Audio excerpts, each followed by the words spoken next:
The chamber erupts as Jasmine Crockett slams Ivanka Trump for turning the Bible into a stage prop. This isn't politics, it's a war over faith, morality, and the very soul of America. Millions hold their breath. In the end, can raw truth shatter the performance built on lies? Stay with us, this is a story worth every second of your time. The hearing chamber blazed under merciless lights, cameras locked on every angle, broadcasting live to a nation holding its breath. The air was thick, tense, every cough and shuffle drowned beneath the hum of anticipation. Millions of eyes were fixed on this room, waiting for the explosion that everyone knew was coming. Ivanka Trump strode in with icy confidence, her white suit glowing under the glare, her smirk sharp as a blade. She moved like royalty, every click of her heels echoing through the marble floor. When she sat, it wasn't as a witness, but as if she owned the stage. Her expression told the room, "I cannot be beaten." Directly opposite sat Jasmine Crockett, calm yet coiled like a drawn bow. No jewels, no theatrics, only a thick dossier before her stacked like ammunition. Her eyes locked on Ivanka, cold and unblinking. One smile was arrogance, the other, silence, was warning. The chamber waited. Who would speak for America's faith, Ivanka's spectacle, or Jasmine's truth? The tension had already been building, each second stretched tighter than the last, and when Ivanka leaned forward to speak, it was like a match brushing against dry kindling. She didn't hesitate, her voice sharp and clear, carrying across the chamber, with the confidence of someone who believed she was untouchable. I walked with my father to bring the Bible to the heart of America. It was a sacred moment. Her words didn't simply echo, they cut through the silence, pulling heads to turn cameras to zoom, and every microphone to lean closer. For a heartbeat, it seemed as though she had seized control of the room. Some lawmakers gave small nods as if swayed by her polished certainty. Reporters shifted pens, scratching furiously, whispering to each other about the power of her delivery. The atmosphere tilted toward her, like the whole chamber was leaning into her self-assurance. Even those who despised her paused, caught in the magnetism of her posture and tone. Confidence radiated from her like heat, and for a moment it looked as if she had turned the narrative to her side. But Jasmine Crockett remained silent, her face shadowed by the weight of restraint. She didn't flinch, didn't frown, didn't even blink more than necessary. Her eyes darkened, a steady storm brewing beneath the calm. She tapped a slow rhythm with her fingertips on the thick cover of her dossier, each beat louder than it should have been, like a countdown that only she knew. The rhythm built into something sharp, something final. Then without warning, she shifted and delivered 3 deliberate knocks on the desk, loud enough to slice through every murmur. The signal was unmistakable. The technicians obeyed instantly, and the massive screen behind the committee flickered to life. White light spilled across the room, searing the chamber like a flash grenade. All heads turned to the image blazing across the screen. It wasn't words now. It was sight-proof memory captured in cruel clarity. And there it was. On the screen, Ivanka appeared in her pristine white dress, the Bible clutched firmly in her arms, walking side by side with Donald Trump in front of St. John's Church. The scene was frozen in a moment the nation remembered too well. Behind them, smoke drifted like ghostly scars across the sky, the residue of tear gas that had been unleashed to scatter peaceful protesters just minutes before. The power of the picture was undeniable because it wasn't staged in secret. It was broadcast to the world. Gasps tore through the chamber. A few lawmakers inhaled sharply, one hand pressed against the table, as if steadying themselves against a quake. Reporters surged forward, cameras clicked in rapid fire, each flash punctuating the silence like gunshots.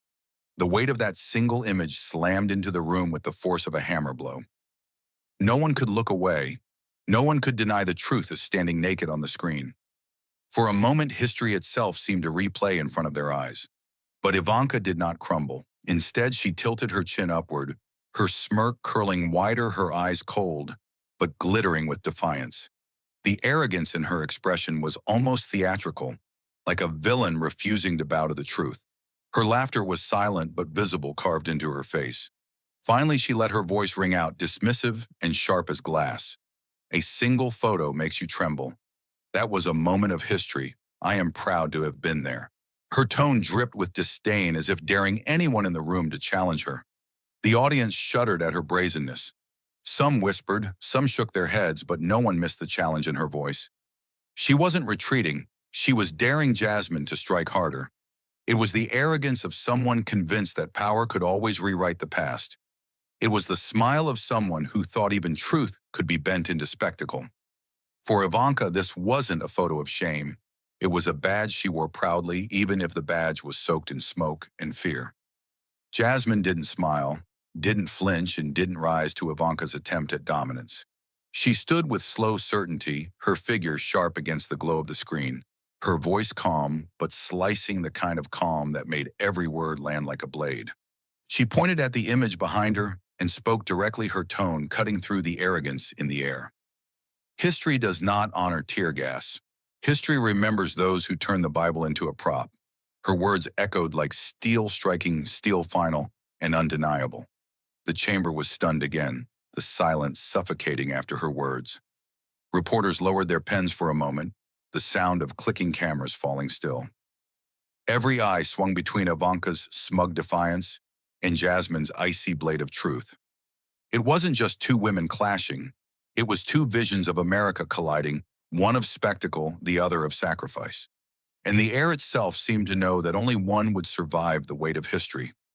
The echoes of Jasmine's last words still hung in the air when the chairman struck his gavel sharply. The bang cut through the noise like thunder, forcing the chamber into a tense quiet. Reporters lowered their voices, lawmakers shifted in their chairs, and the audience leaned forward.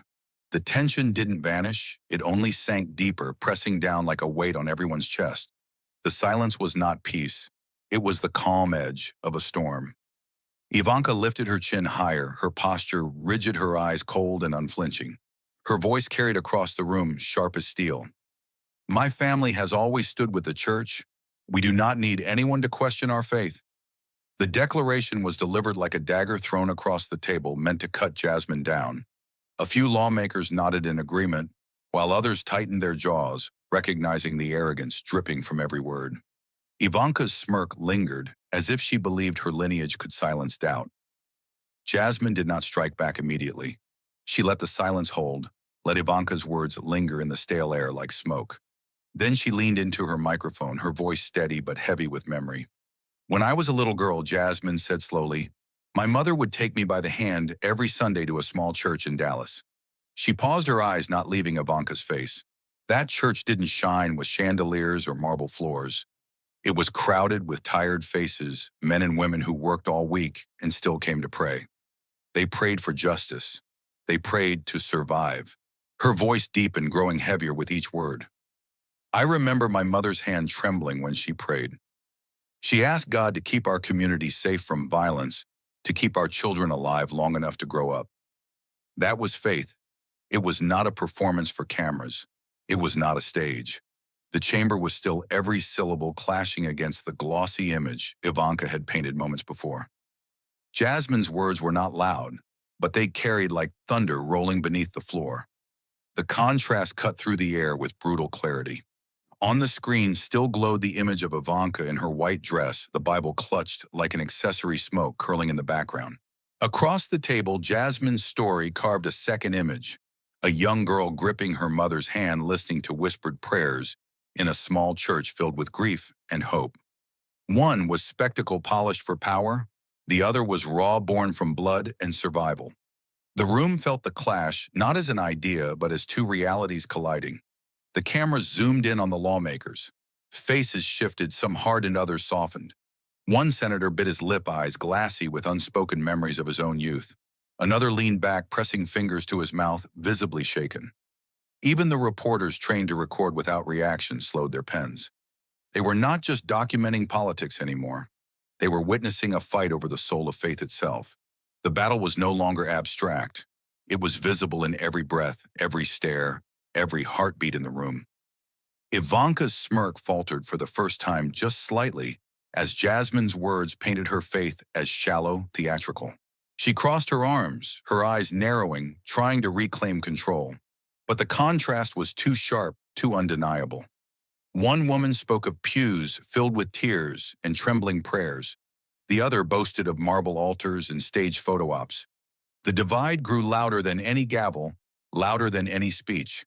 It was written in the silence of the chamber. Jasmine let the quiet linger again, then spoke one final line, her voice like the strike of a match.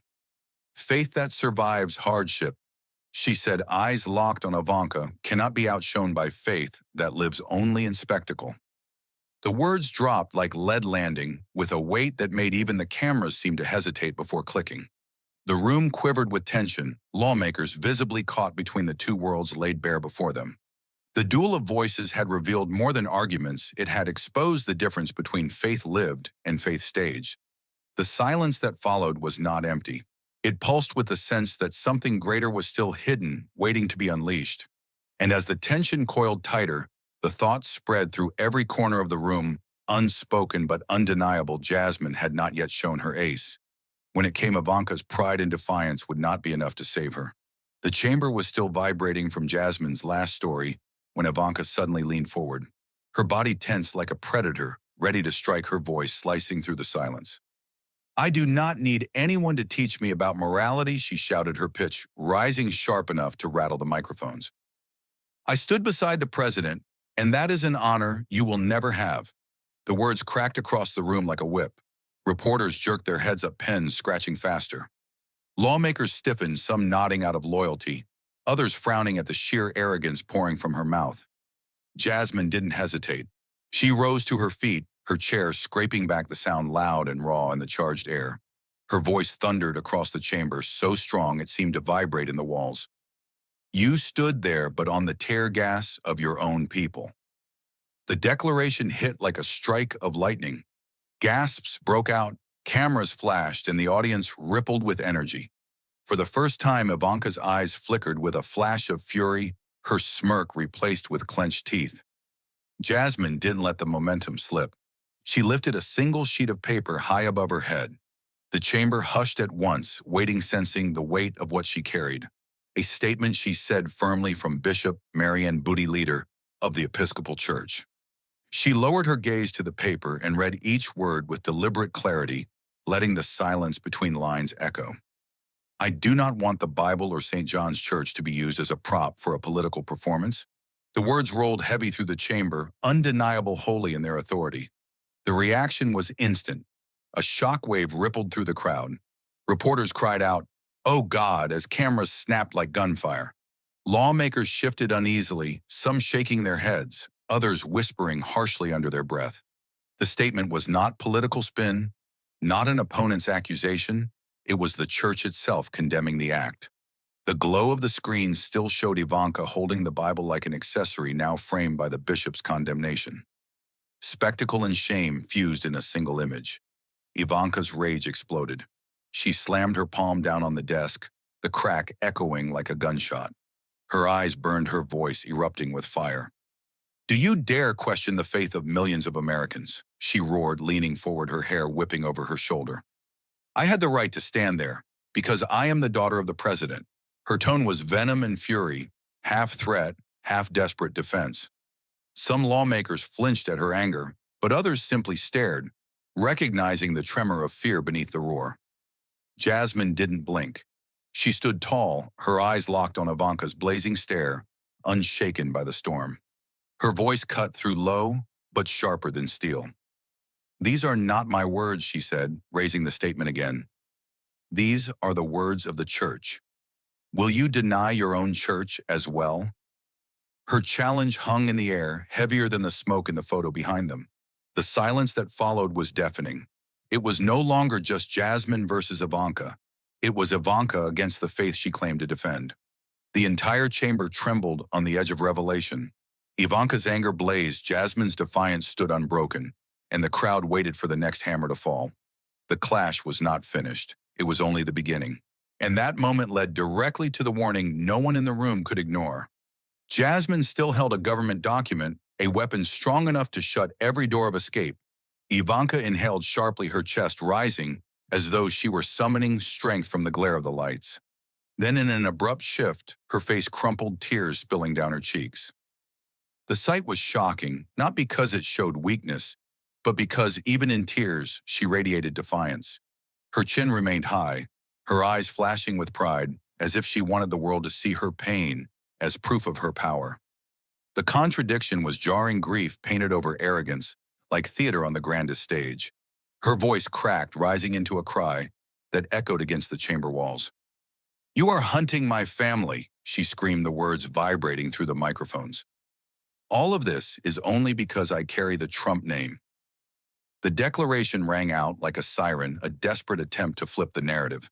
She was not just defending herself, she was casting herself as the victim of an endless vendetta. The room felt her fury, but it did not move with her. Several lawmakers exchanged uneasy glances, some leaning toward one another, in whispers, their faces caught between discomfort and disbelief. A senator folded his arms, his jaw tightening. Another shook her head, slowly, lips pressed in disapproval. The performance was too polished, too rehearsed, like a script written for pity rather than truth. The chamber was not buying the act, and the silence in response cut sharper than any shouted rebuttal. Jasmine did not rise, did not lean into her microphone. She simply sat motionless, her eyes fixed on Ivanka, with a gaze colder than ice. That silence was more powerful than words, more devastating than rebuttal. She let Ivanka's cries echo unanswered, refusing to grant them the dignity of a counterattack. Her restraint made the contrast starker, one woman unraveling in spectacle, the other holding steady as stone. The weight of Jasmine's stillness pressed harder than any speech could. The camera zoomed in mercilessly, catching every trembling tear, every twist of Ivanka's face. At home, millions of viewers saw the exaggeration for what it was. The tears, the trembling voice, the righteous pose, it was all too much, too staged, like a performance designed to sway sympathy.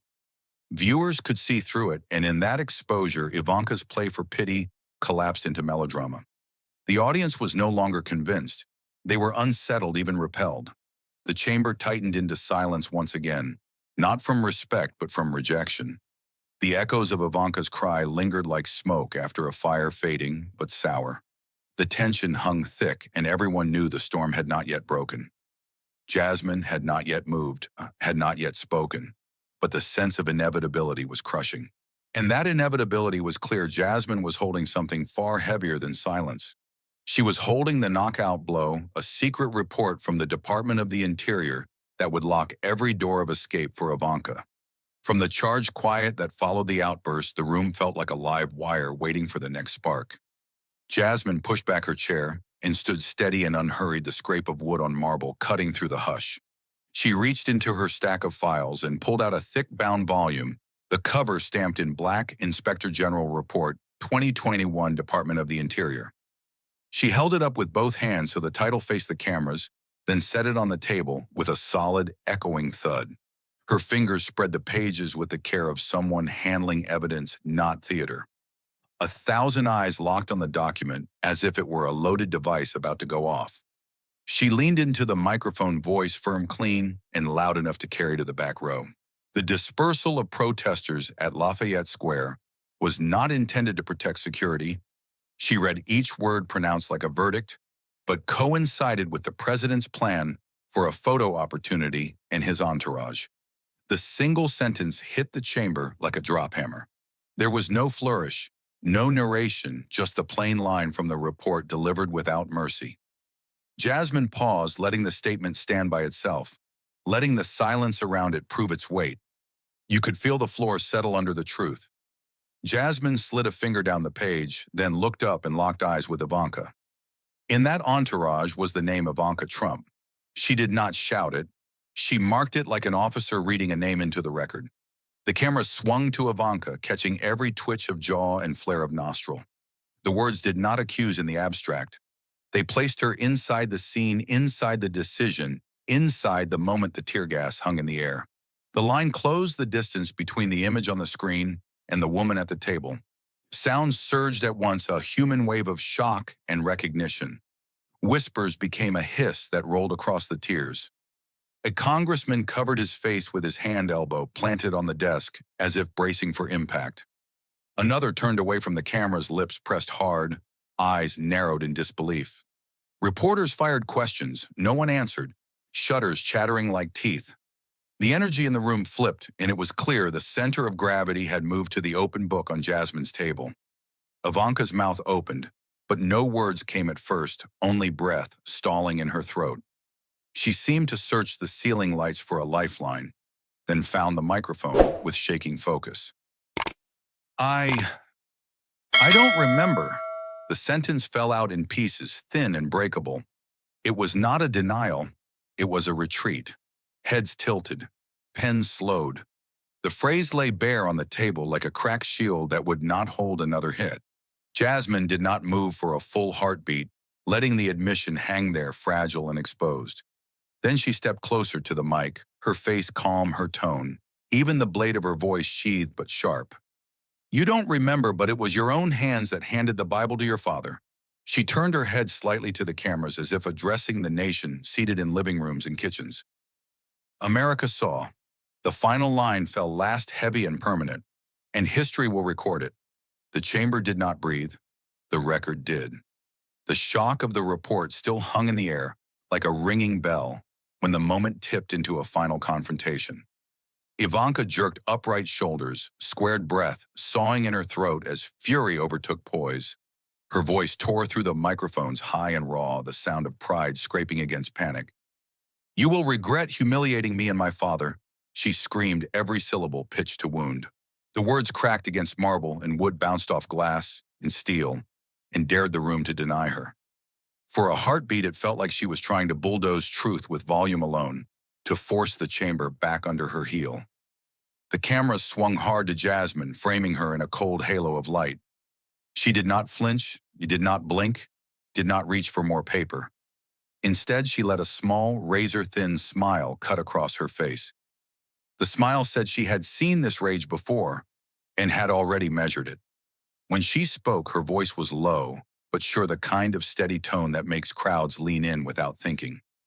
No, America will only regret letting you turn the Bible into a prop. The line landed with a surgical precision that made noise unnecessary, slicing the heat out of the moment and leaving only fact. The chairman reacted before the murmurs could rise, lifting his gavel and bringing it down with a clean, authoritative crack.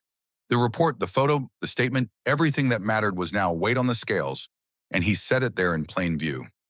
The evidence will be entered into the official record, he said, each word measured and final. The language of law closing around the scene like a seal. Pens started again, not frantic this time, but methodical, as if scribes had returned to work after a storm.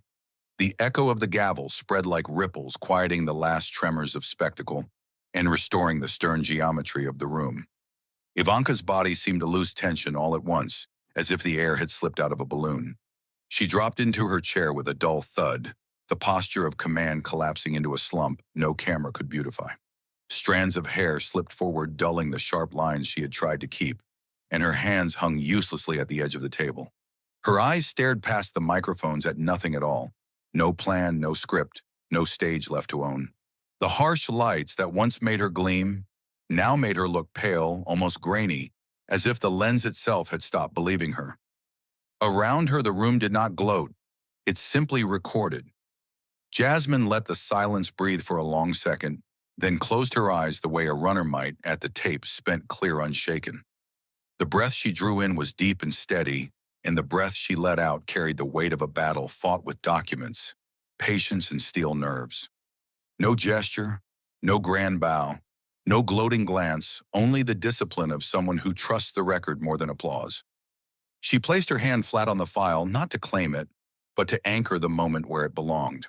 When her eyes opened again, they were calm and certain, the fight finished exactly where it should be, on the page, in the light, and in the record.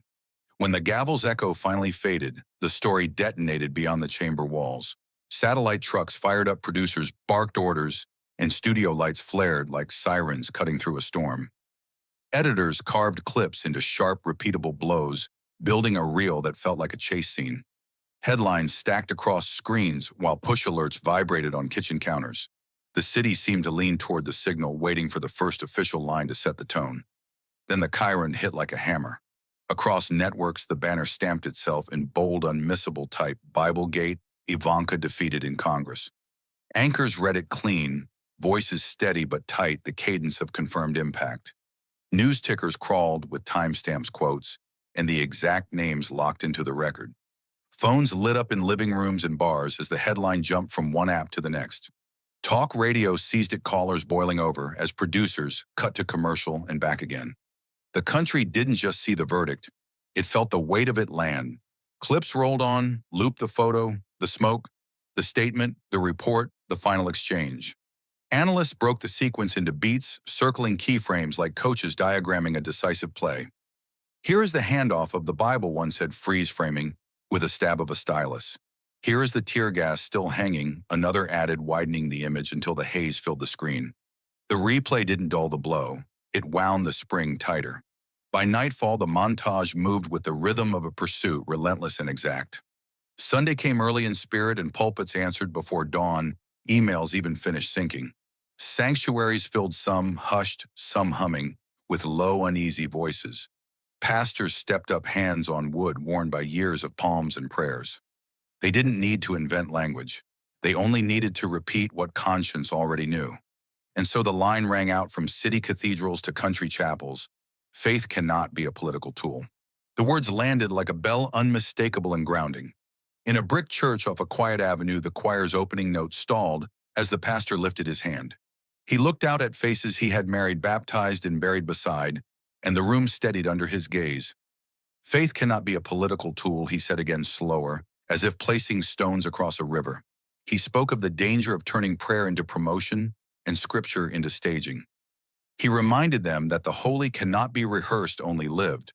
Heads bowed, not in defeat, but in recognition. Across town, families gathered around screens, paused on that frozen frame. A child pointed and tugged a sleeve, voice small but precise. Why did they use the Bible for a photo?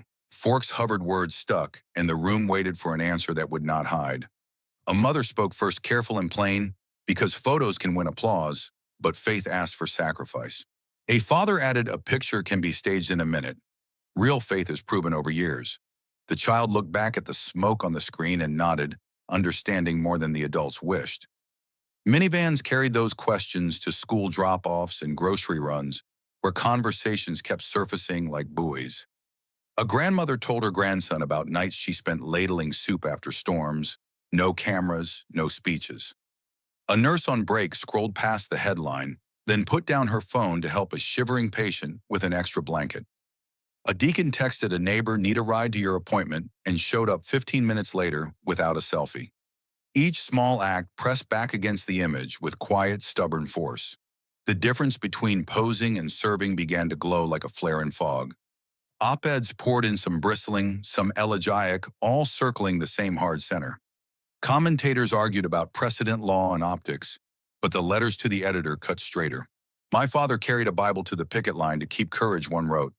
He never held it for a lens. Another said, I learned scripture from a woman who cleaned offices at night and never posted once. The moral wasn't abstract anymore. It had feet, hands, and names. The page for once felt heavier than the screen. By evening, the headline had become a shorthand, and the shorthand had become a caution. Parents tucked children in and answered the question one more time. Why did they use the Bible for a photo? The reply stayed the same because the truth stayed simple. Because some people think power lives in pictures, they said, smoothing a blanket edge. But power, the kind that lasts, lives in love, shone when no one is watching. The child fell asleep to a quieter kind of proof. And so the message settled over the country with the calm that comes after lightning. True faith is not in a picture, but in the act of protecting people. It was spoken in sanctuaries and kitchens, written in bulletins, and on sticky notes by the door. It was practiced in hospital wards, food pantries, school offices, and apartment hallways. It moved without hashtags because it did not need applause to breathe. It walked past the camera and into the hard work of care, and as the night finally cooled, the headline kept flashing while the lesson took root. By week's end, the headline had hardened into lesson plans, and the lesson plans were already shaping a different kind of reckoning. Classrooms that once treated faith and politics as parallel rails now brought them to a single seminar table. In lecture halls and seminar rooms, professors wrote one word on the board, Biblegate, and circled it twice. They told students, this is not gossip. This is governance, ritual, and power colliding in public. The room tightened as if the case itself had just walked in and taken a seat. Theological faculties moved fast, drafting modules with the speed normally reserved for crises of doctrine. Syllabi sprouted a new unit, faith, spectacle, and statecraft, the Lafayette Square case. Required materials listed the Inspector General report, the bishop's statement, and the televised exchange line by line. Assignments asked students to annotate the footage like scripture marking where liturgy ended and theater began. Final papers carried prompts that felt like courtroom charges. Define misuse of sacred objects in modern politics with evidence. Seminaries added practicums that felt uncomfortably real. One class staged a mock committee hearing with half the students defending a photo-op theology and the other half prosecuting it under pastoral ethics. A professor paused the exercise and said, "Listen to yourselves, are you preaching or are you producing?" Silence followed, the kind that exposes nerves. When they resumed, voices were steadier and arguments finally named what they had been circling: motive. Course packets grew thick with case studies, reaching backward and forward in time. Students read about kings staging public sacrifices and leaders choreographing prayers for cameras. They paired those texts with testimonies from small churches that knew the cost of authentic service. Margins filled with questions. Where is consent? Who benefits? What is the harm? A visiting scholar closed her talk with a line that stuck. The sacred is not a set piece. Outside academia, the country's long memory woke up and went to the mailbox.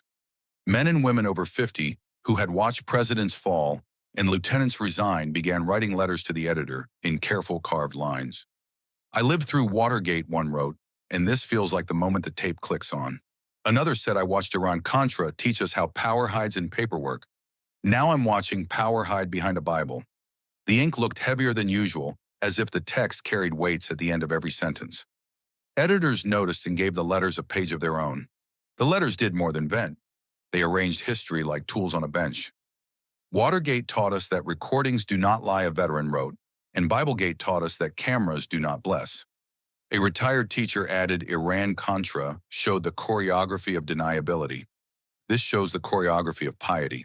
The language was plain, but the comparisons were surgical. You could trace a line from one scandal to the next and feel how the country had been learning, even when it didn't mean to. Newsrooms gave the correspondents a banner. Letters from the long memory. The series ran daily, mixing sharp recollection with unblinking advice. "Do not let this be an episode. Let it be a standard," one letter urged. "Do not let spectacle dictate the sermon," another warned. Comment sections, usually a chaos of heat, turned almost reverent for a week. Then came the town halls, the library forums, the church basement panels where the carpet smelled like coffee and dust. Posters read "Sanctuary and State." Where is the line? Folding chairs filled, then overflowed, and organizers opened windows to cool the temperature that the conversation kept raising. A moderator would ask, "Where does symbolism serve the public and where does it deceive?" Hands flew up, and the room became a courtroom with no judge, only jurors with lived experience. People weren't looking for a fight, they were looking for terms. A night in Milwaukee felt like a bellwether. On stage sat a constitutional lawyer, a pastor, and a community organizer, each with a stack of notes and a glass of water that no one remembered to drink. The lawyer said the First Amendment protects religion from the state, and the state from religion, but not from opportunism. The pastor said, when scripture is lifted for applause, it is not being read. The organizer said, if your prayer needs a camera to count, it isn't a prayer, it's a pitch. Applause came in short bursts, the kind that agrees without relaxing. Debate didn't avoid the hard edge, it sharpened it. Someone asked if a leader prays in public, is that always suspect? A woman in the back stood and answered, no, but if the prayer clears a crowd, first, that's not prayer, that's a parade. Laughter broke the tension without dulling the point. The panel closed with a draft pledge written on a poster board. We will not stage the sacred. We will not monetize the holy. We will not confuse ritual with brand. People lined up to sign. Meanwhile, the image of Jasmine, head high, voice steady, document in hand, traveled from screens to murals, from headlines to school assemblies. Someone painted her on a brick wall downtown with a simple caption, "The woman who dared to defend true faith." A church youth group printed it on a banner for a service day and carried it past the soup kitchen they stocked each month. The phrase moved fast because it fit easily in a mouth and sat firmly in a heart. It did not ask for hero worship. It asked for imitation. Jasmine did not chase the icon. she tried to redirect it. At a community center, she spoke to volunteers under buzzing lights and said, "If you remember one thing, remember the rule we proved. Faith belongs to people, not productions." She told them to keep their receipts for diapers and groceries to file for grants, to train the next set of hands. Symbols matter, she conceded, because people remember symbols. But service matters more, because people survive on service. The applause was warm, not loud, and afterward people signed up for shifts. Universities borrowed that tone and wrote it into policy. A divinity school issued a public witness protocol that required any official use of religious symbols to include consent, context, and accountability. Another school launched a practicum placing seminarians in shelters and clinics before they ever touched a pulpit. A flagship course changed its final. Instead of a sermon, students had to design a week of care with measurable outcomes. Grades came with footnotes and phone calls to verify the work had been done. Journalism programs adjusted their style books too. New entries advised reporters to separate coverage of religious claims from coverage of religious acts. Do not equate posture with practice, one rule read. Photo editors were urged to pair images of politicians holding scripture with images of actual religious service, like food lines and hospital chapels. Context is not commentary, an instructor said. It is clarity. Young reporters learned the difference and loved it. Civic groups adopted a small but potent ritual, the not a stage pledge, 3 lines recited before events that risked veering into performance. "We gather for people, not cameras," the leader would say. "We hold symbols to serve, not to sell," the crowd would answer. "We measure success by care, not clicks they finish together." It took 20 seconds and changed the temperature of the room. In living rooms, the over 50 crowd stayed loud and specific. They formed reading circles that paired old committee transcripts with the new report, trading highlighters and memories. This is where they tried the same trick, one would say, tapping a paragraph. This is where it broke, another would reply, tapping a different one. They wrote more letters, sent more emails, called into more shows. The country discovered that insight is a renewable resource when it is respected. An interfaith council convened a national summit that filled a civic arena with rabbis, imams, priests, pastors, monks, and lay leaders in worn denim and crisp suits. The opening invocation lasted 10 seconds. Let truth be enough. Panels built a framework that could be carried home. Define sacred objects, document consent, disclose intent, reject staging, and tie every public act to a private practice. The closing statement was short: build altars in kitchens. People laughed, then wrote it down. Slowly, a shared standard took hold that crossed party lines without pretending differences didn't exist. You could feel it in how town councils handled invocations, how agencies wrote memo headers, how campaigns briefed their advance teams. It wasn't a law, it was a line drawn in the mind and underlined in the heart. The maxim traveled on coffee mugs and meeting agendas, printed small and spoken plainly. Morality is not a stage. By the end of that season, the case had been absorbed not as scandal alone, but as instruction. Theological programs had rewired courses, citizens with long memories had anchored the narrative, and public forums had hammered out usable guardrails. Jasmine's face still showed up on murals, but the more important image was the one you could not photograph neighbors doing the work quietly when no one was watching. The lesson had outlasted the clip because it was heavier than a moment and lighter than a slogan.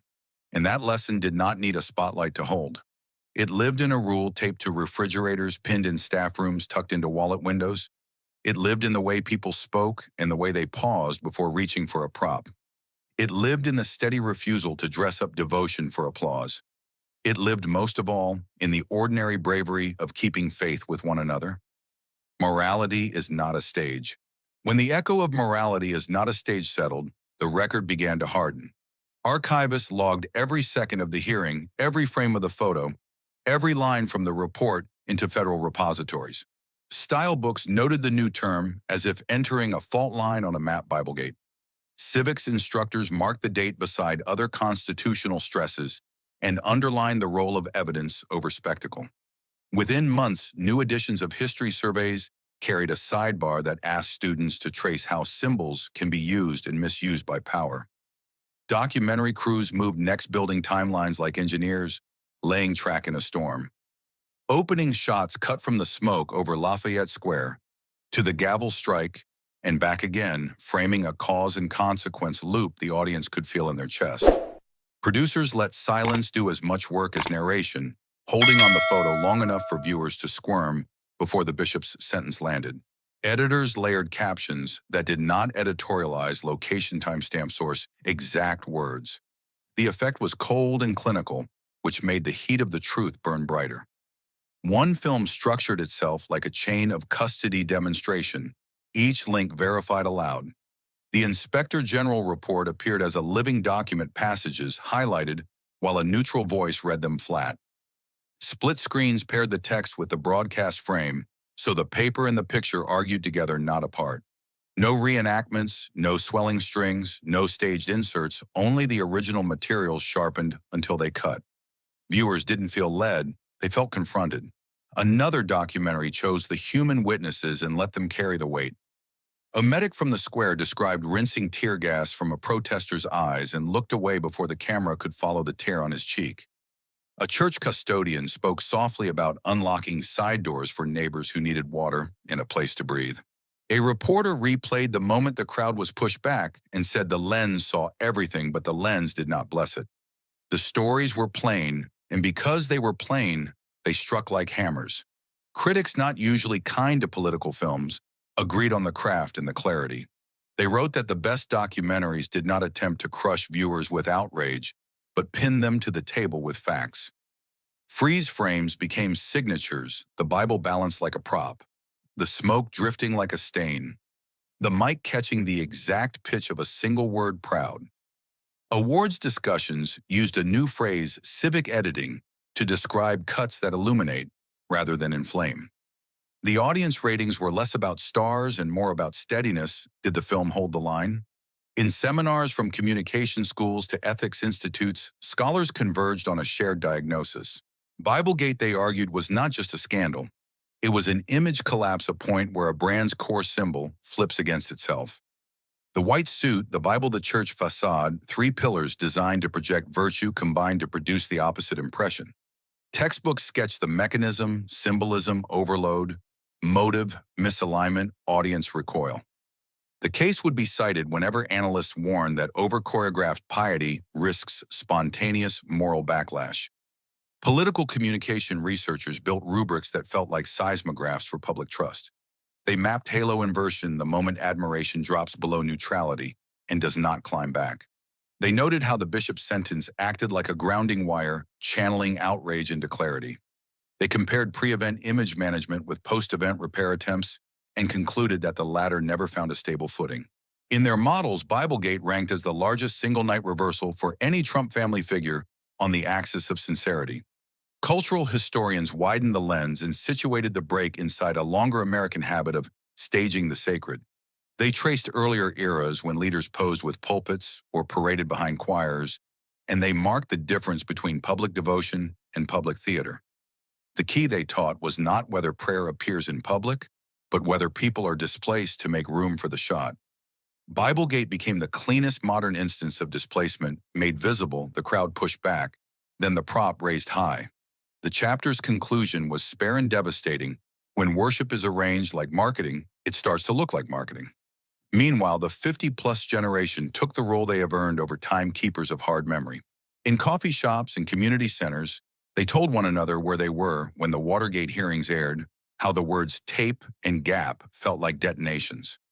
Then they described the new feeling clicking live and seeing smoke in high definition, like déjà vu in color. This is the moment the image broke. One woman said, tapping the newspaper as if to force the lesson into the page.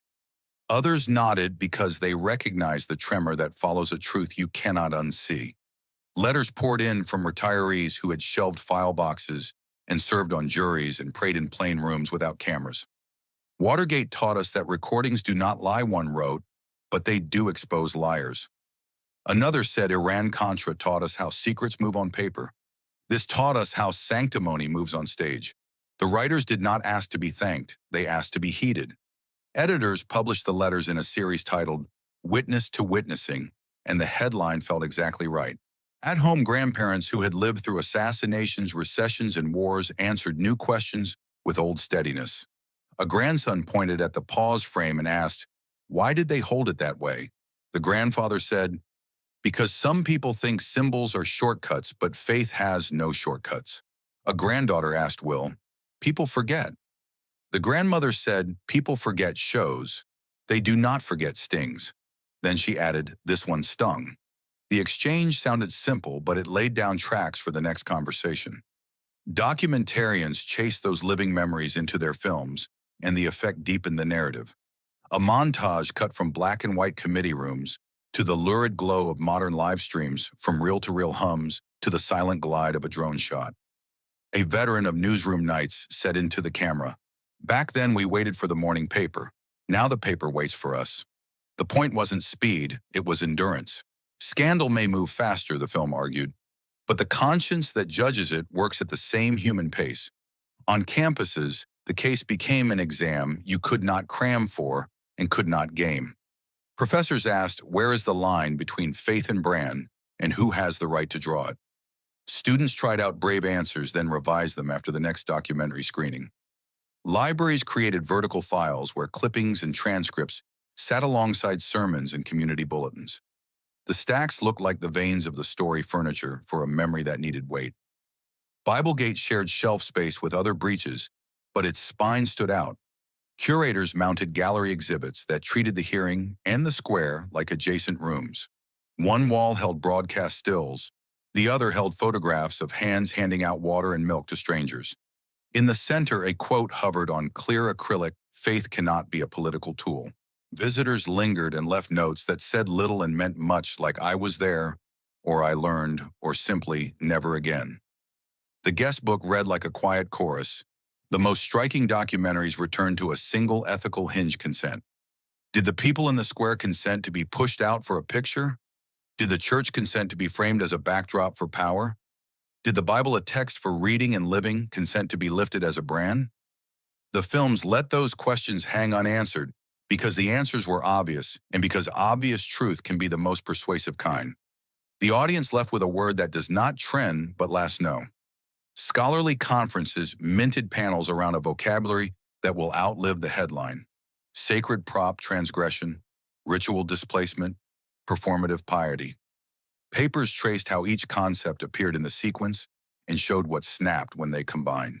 Discussants asked for antidotes and settled on 3: scale down the stage, scale up the service, and tell the truth when it hurts.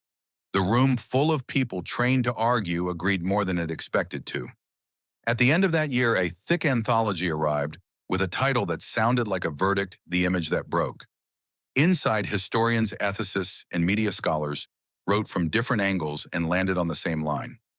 Biblegate represented the largest single public collapse of credibility for a Trump family figure, because it damaged the core promise virtue rather than the outer armor power. You can recover from a bad policy with a new policy, the editors wrote, but you cannot easily recover from a bad prayer staged for applause. The conclusion did not gloat, it cautioned. For the 50-plus generation, memory settled into a shape that felt familiar and firm. They filed Biblegate next to the older crises, not because they were identical, but because they taught the same rule: record everything. Believe the quiet witness. Do not confuse a raised voice with a right claim. Years from now, they said, you will not remember the hashtag, but you will remember the sentence that stripped the show of its shine. In living rooms and small groups, they repeated the sentence like a creed: morality is not a stage. Cable channels slotted the documentaries into late-night cycles, where insomniacs and caretakers watch with the steady focus of people who have lived through enough to know what matters. Streaming platforms built collections labeled Civic Spine, and Biblegate sat near the top tile. Schools borrowed the films for assemblies, pausing to let teenagers write down the bishop's line, as if copying a lab procedure. The lesson traveled well because it did not depend on political taste. It ran on the fuel of basic decency. A nation that often forgets found itself rehearsing remembrance. Years faded a little of the heat, but none of the outline. The photo still looked staged, the smoke still hung like a bruise, and the words still cut with the same clean edge. Professors who had been young when Watergate broke now aged into emeritus status with one last course to teach, and they added this case on the final day. We have taught you to check tapes, one said, and now we teach you to check props. The students laughed, then wrote it down. In the end, Biblegate's place in the record felt earned, not inflated. It did not claim to be the worst wound. It claimed to be the clearest picture of a particular harm. Scholars kept calling it the largest image collapse in that family because the collapse was visible from every seat, the square, the church, the dais, the living room couch. The 50-plus generation, our long memory, kept saying the comparison words. Watergate, Iran-Contra, without pretending this was the same. They meant something simpler and deeper. We know what a turning point looks like, and this was one. And so the chapter stayed open on the desk of the nation, ready to be taught again. And when the applause faded, the meaning stepped forward. The final message was simple enough to fit on a scrap of paper, but heavy enough to bend the room. True power is not in a book you hold. It is in a heart that acts for justice. It did not arrive with a drumroll or a spotlight. It arrived the way truth often does, quiet, steady, undeniable. People leaned in because the sentence did not try to impress them. It tried to guide them. The line cut through the fog of talking points like a lighthouse through rain. Real strength is not the scripture in your palm the narrator's voice could have said, but the courage in your chest when someone needs protection. The image of that night, smoke a church facade, a book lifted high lost its shine beside the living proof of service.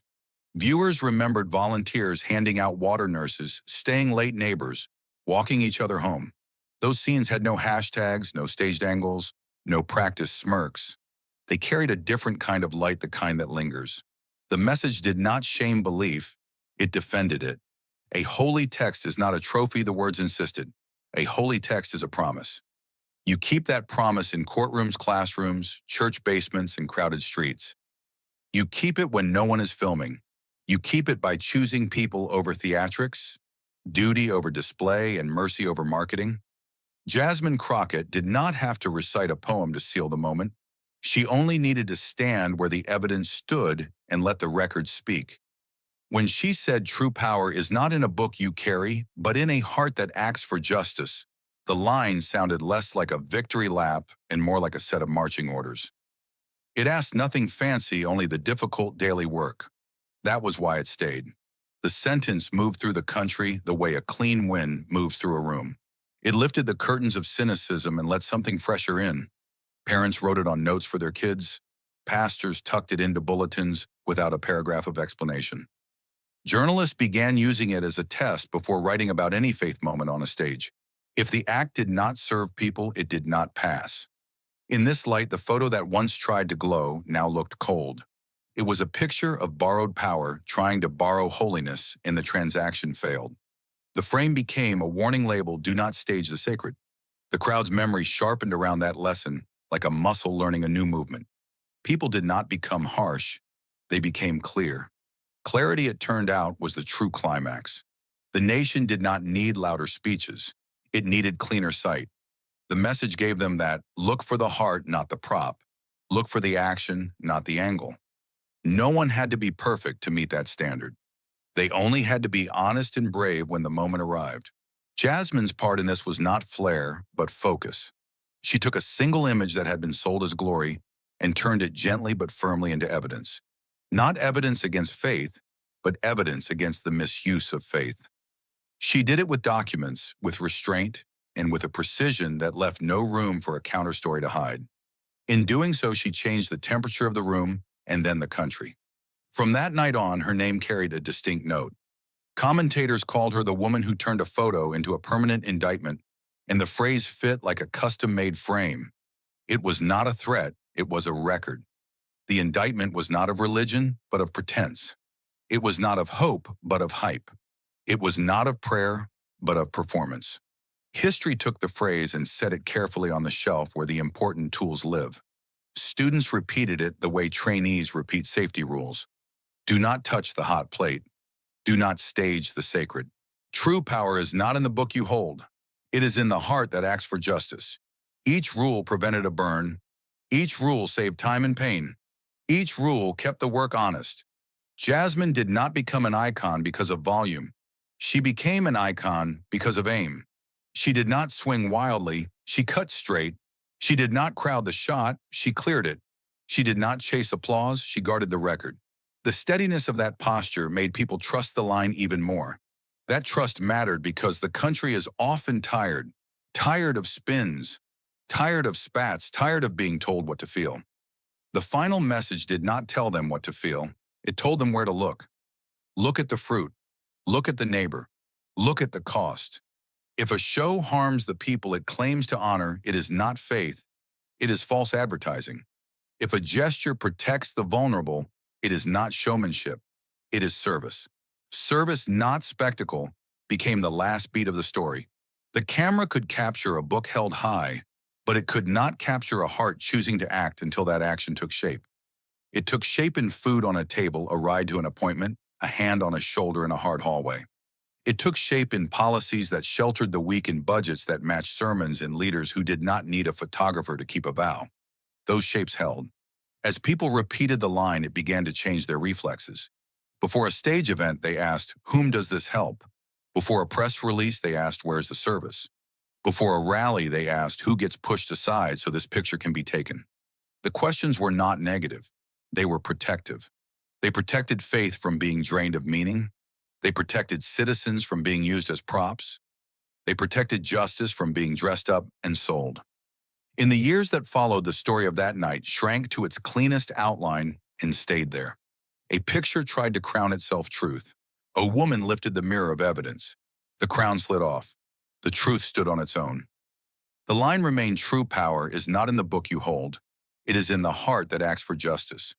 Teachers liked how portable the sentence was. It could ride in a backpack, rest on a dashboard, or sit in a wallet. It could be read out loud before a meeting or whispered before a hard phone call. It sounded right in a sanctuary and right in a courthouse. It did not need music to carry. It did not need a stage to ring. The sentence also carried a quiet dare. If you repeat it, you must try to live it. If you write it, you must try to measure yourself by it. If you hand it to a child, you must be ready to explain it with your own choices. The dare was not cruel, it was kind. It assumed you could rise. It assumed the country could too. Jasmine never pretended she wrote the rule out of nothing. The line came from the lives of people who had been living it for years without cameras. She only did the work that needed doing at the time it needed to be done. She placed the words where everyone could see them. She held the stage just long enough to drag the stage lights off the prop and onto the promise. Then she stepped back. Stepping back did not shrink her place in the story, it cemented it. Heroes who cling to spotlights become performers.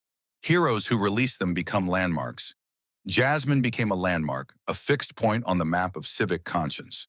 The woman who turned a photo into a permanent indictment was the label, but the function was larger. She taught a reflex, and it stuck.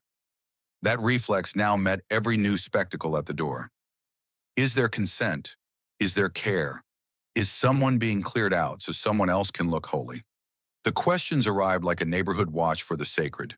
If the answers were wrong, the show did not proceed. If the answers were right, no one needed a show. In the end, the drama did not fade, it matured. The action was less about explosions and more about decisions. The thrill came not from a twist, but from a turn away from image and toward integrity. The heartbeat of the story slowed to a strong, sustainable rhythm. It could carry a country without exhausting it. It could carry a life. So the last words of the tale were not shouted. They were placed as you would place a tool back where it belongs. True power is not in the book you hold, the line said, but in the heart that acts for justice. And beneath that, in ink that won't wash out, history wrote a second line. Jasmine Crockett enters the record as the woman who turned a photograph into a lasting indictment. The two sentences sat together like twin rails, one to guide the traveler, one to mark the route already taken. Thank you for watching until this moment, and for standing with us on this journey for justice. Your support means everything. Like, subscribe, and turn on notifications so you never miss what's next. And we'd love to hear your thoughts. Leave a comment below and let us know what moved you most in this story. Together, our voices make a difference.